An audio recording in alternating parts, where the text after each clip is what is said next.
Hello everyone, welcome to Shweta Pareek nursing academy. तो आज हम लोग चाइल्डहुड नर्सिंग पढ़ेंगे। उसमें टॉपिक है राइट्स ऑफ द चिल्ड्रेन। तो राइट्स क्या होता है? Rights are those basic standards without which human can not live with dignity. तो चाइल्ड्स वे बेसिक स्टैंडर्ड है जिसके बिना कोई भी ह्यूमंस डिग्निटी के साथ में नहीं जी सकता है। तो उनके लिए कुछ राइट्स होते हैं जिनके साथ वे आसानी से डिग्निटी के साथ में जी सकते हैं। ठीक है, तो बच्चों के लिए और बड़ों के लिए जो बेसिक ह्यूमन राइट्स है दोज आर इक्वल। तो बच्चे पेरेंट्स के लिए ना तो वे ऑब्जेक्ट हैं और ना ही किसी चैरिटी के लिए वे हेल्पलेस ऑब्जेक्ट हैं। तो वे क्या ह्यूमंस है, ठीक है, ह्यूमन बीइंग है, उन्हें भी ह्यूमैनिटी के साथ ट्रीट किया जाना चाहिए। इसलिए उनके लिए कुछ स्पेशल राइट्स बनाए गए हैं। तो उनमें से जो 12 इम्पॉर्टेंट्स राइट्स है वे आज हम लोग डिस्कस करेंगे। तो फर्स्ट राइट है चिल्ड्रन का, that is right to education. तो 50% इंडियन पॉपुलेशन के चिल्ड्रन हैं aged 5 to 15 years not go to school. ठीक है, तो 50% भारतीय ऐसे बच्चे हैं जो कि स्कूल नहीं जाते हैं, और अगर जाते भी हैं तो 4th और 5th स्टैंडर्ड में जाने के बाद वो स्कूल छोड़ देते हैं। उनमें से जो 50% जो हैं वो बॉयज़ होते हैं, ठीक है, और 58% जो हैं वो गर्ल्स हैं जो कि वो स्कूल को छोड़ देती है। ठीक है, तो इसके लिए पार्लियामेंट ऑफ इंडिया ने right to education, right of children to free and compulsory education 2009 में उन्हें इनेक्ट किया, जो कि 2010 में इन्फोर्स किया गया है।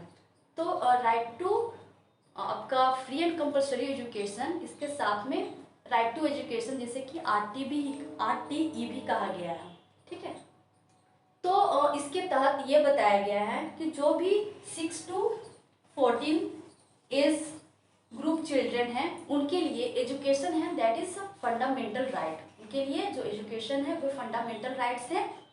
और ये भी कहा गया है कि जो बच्चे एलिमेंट्री एजुकेशन को जब तक कंप्लीट ना करें, ठीक है, जब तक उनकी एलिमेंट्री एजुकेशन कंप्लीट ना हो वे उन्हें स्कूल से नहीं निकाला जा सकता है। और साथ में अगर कोई भी बोर्ड्स के एग्ज़ाम अगर वो देते हैं तो मैक्सिमम उन्हें पास करने का कोशिश किया जाए, ताकि उन्हें बीच में उनका कोई भी स्कूल ना छूटे, उन्हें ड्रॉप आउट का जो रेट है वो कम हो सके और उनका जो स्टडी है वो कंप्लीट हो सके। ठीक है, तो ये था राइट टू एजुकेशन। अब हम लोग देखेंगे second rights,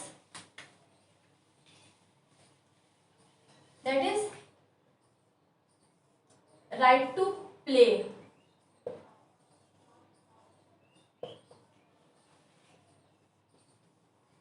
Play and participate in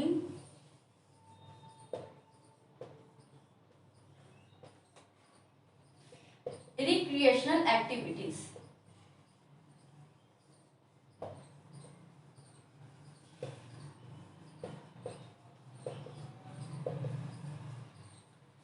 तो बच्चों का ये राइट है कि वह गेम प्ले करें। ठीक है, तो हम लोग सभी जानते हैं कि अगर बच्चे गेम प्ले करेंगे तो उनका जो ग्रोथ एंड डेवलपमेंट होगा वह बहुत ही अच्छा होगा। और साथ में उनका कुछ टाइम उन्हें रिक्रिएशनल एक्टिविटीज़ में भी क्या स्पेंड करना चाहिए, जैसे कि स्पोर्ट्स, हॉबीज़ या इंटरटेनमेंट। ठीक है, इंटरटेनमेंट में वो भाग ले सकते हैं। इससे क्या होगा कि उनके ग्रोथ एंड डेवलपमेंट में क्या होगा, इजी होगा और उनका शारीरिक और मानसिक विकास अच्छे से हो पाएगा। ठीक है, तो ये था सेकंड राइट्स ऑफ चिल्ड्रन। अब हम लोग देखेंगे third.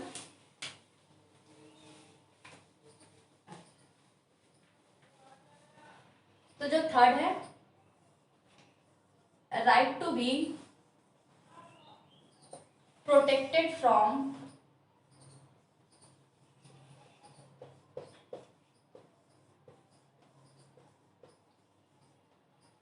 any physical and sexual abuse।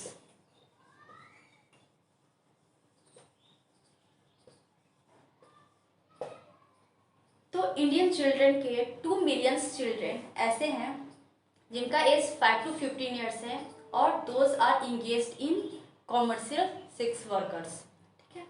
And 3.3 million जिनका कि एज 15 to 18 ईयर्स है, those are also engage in a commercial sexual worker और that are total 40% of total commercial workers, ठीक है। तो that data is very shameful for India. तो इसके लिए पार्लियामेंट ऑफ इंडिया ने right of children and right to protection of children from sexual assault bill 2011 में क्या किया, बिल को पास कराया और 2012 में, ठीक है, उन्हें एक्ट के रूप में लागू किया है, ठीक है। तो अगर वो किसी भी टाइप से क्या फिजिकल या सेक्सुअल एब्यूज हो रहे हैं तो उन्हें प्रोटेक्ट किया जाए, यह भी क्या है चिल्ड्रन का राइट्स है। अब हम लोग थर्ड देखते हैं, फोर्थ देखेंगे rights of children.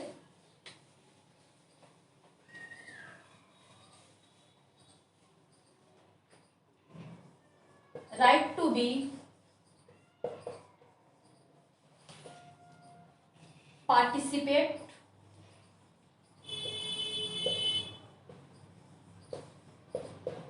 in any decision making।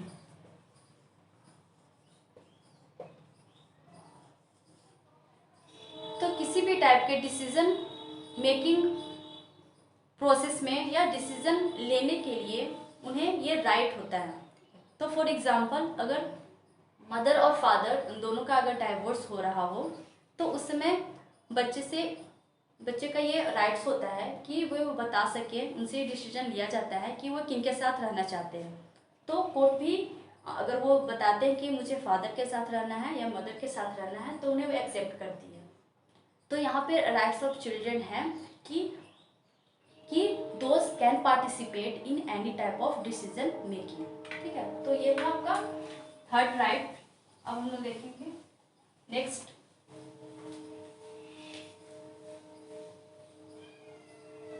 ये फोर्थ राइट था, ठीक है। फिफ्थ हम लोग देखते हैं right to be born in safe environment।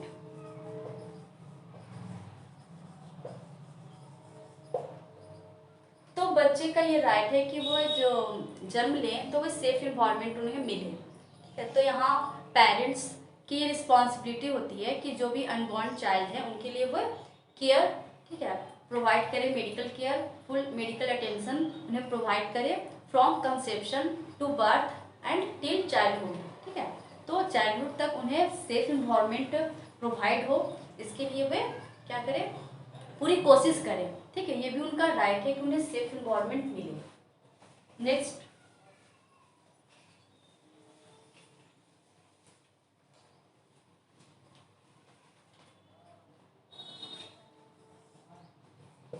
Next 6 हो गया, 6 देख रहे हैं राइट टू न्यूट्रिशन, ठीक है। तो बच्चे का ये राइट है कि उन्हें फुल न्यूट्रिशियस डाइट मिले, ठीक है। तो ऐसे 50% से भी ज़्यादा बच्चे हैं इंडिया में जो कि माल नरिश्ड हैं, ठीक है। उनमें भी कुछ ऐसे हैं जिन्हें कि उनमें भी फिफ्थ में एक बच्चे, ठीक है, 5 in, ठीक है, 1, 5 में एक बॉयज जो होते हैं वे माल नरिश्ड होते हैं, ठीक है। और 2 in 1, ठीक है, 2 in 1 जो गर्ल्स होती हैं वो अंडर नरिश्ड होती हैं, अंडर माल नरिश्ड होती हैं। तो ये डेटा है आपका इंडिया का। तो बच्चे का ये राइट होता है कि उन्हें क्या प्रॉपर न्यूट्रिशियस डाइट मिले, बैलेंस डाइट मिले, जिसके कारण कोई भी कुपोषण मतलब कि कुपोषण का वो शिकार ना हो, ठीक है। तो नेक्स्ट हम लोग देखेंगे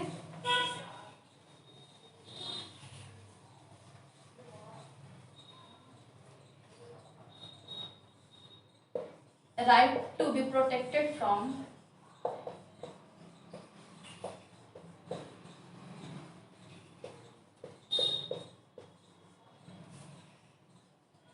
any exploitation।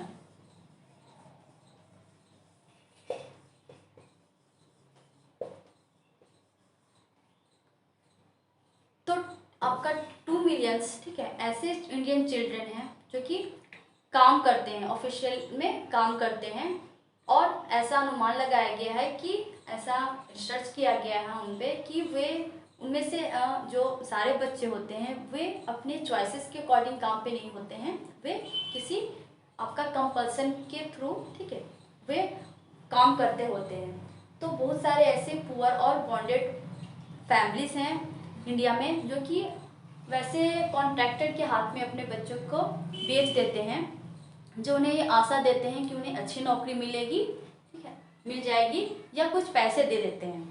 तो वैसे बच्चे क्या होते हैं, रेस्टोरेंट में या डोमेस्टिक वर्क के पर्पज से उन्हें क्या लेके जाया जाता है। तो वहाँ पे वो बच्चे का क्या हो रहा है, एक्सप्लॉयटेशन हो रहा है। तो इस टाइप के एक्सप्लॉयटेशन से प्रिवेंट उन्हें किया जाए, ये भी उनका राइट है, ठीक है। जो नेक्स्ट हम लोग देखेंगे that is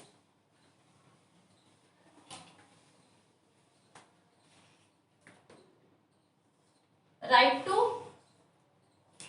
name and nationality.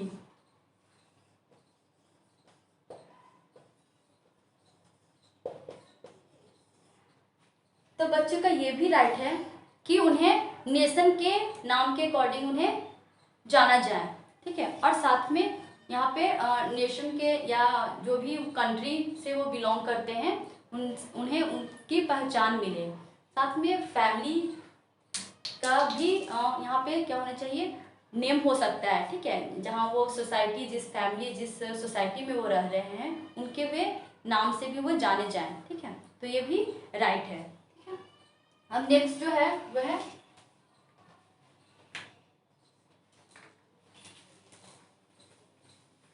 Right to expression.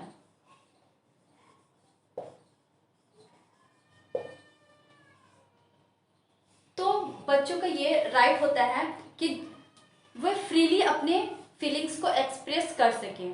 तो मेजॉरिटी ऑफ जो चिल्ड्रन होते हैं वे बॉन्डेड होते हैं विथ एल्डर्स, कि वे अपने मतलब या तो डर से या उनके कंपल्सन से, ठीक है, वे नहीं अपने बातों को फ्रीली दूसरों को सामने शेयर कर पाते हैं और ना वो एक्सप्रेस कर पाते हैं।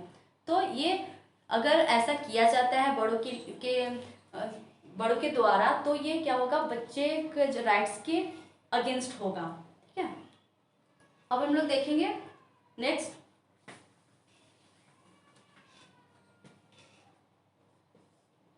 Right to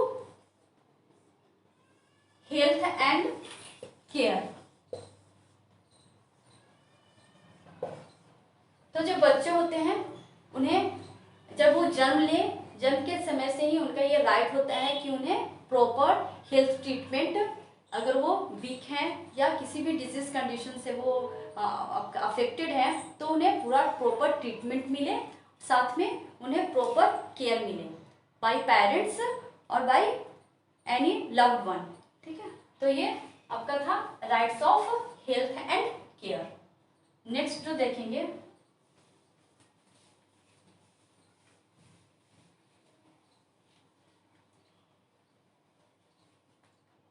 that is right to development।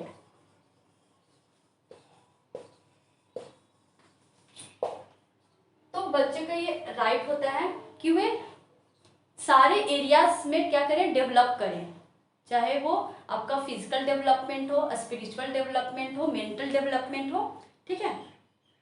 तो सारे टाइप्स ऑफ डेवलपमेंट में क्या हो, वे सारे एरियाज में वे फुली डेवलप करें, अपने फुली पोटेंशियल वो शो कर पाए। Every one bond with some special characteristics, some special characters, ठीक है। तो वे सारे उनका फुल पोटेंशियल उनके डेवलपमेंट में मिलनी चाहिए, इतना वो डेवलप करें। ठीक है। नेक्स्ट जो है that is last one, right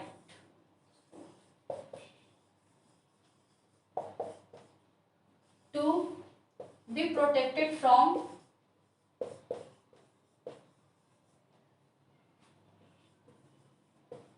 any negligence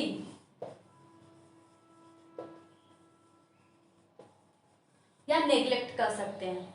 तो जो भी बच्चे हैं उन्हें उनके नेशन के अकॉर्डिंग कलर्स, रेस, ठीक है, या उनके पेरेंट्स के या सोशियो इकोनॉमिक स्टेटस, ये सब किसी भी क्राइटेरिया के अकॉर्डिंग उन्हें हम क्या नेग्लेक्ट नहीं कर सकते हैं, चाहे वो आपका सर्विस से कोई भी सर्विस से हो सकता है। ठीक है।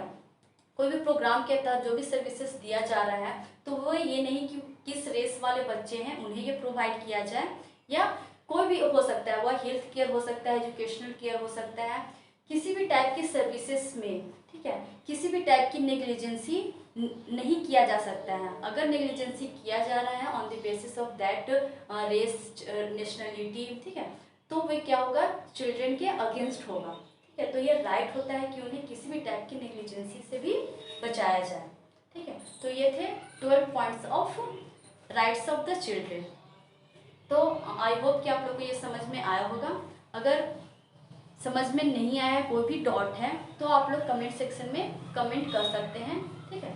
तो हम उसे आंसर करेंगे। ठीक है। इस वीडियो को जो भी फर्स्ट टाइम देख रहे हैं, अगर लगे कि हाँ ये हेल्पफुल है और आप लोग को अच्छे से समझ में आए, तो please like share subscribe my channel and thanks for watching.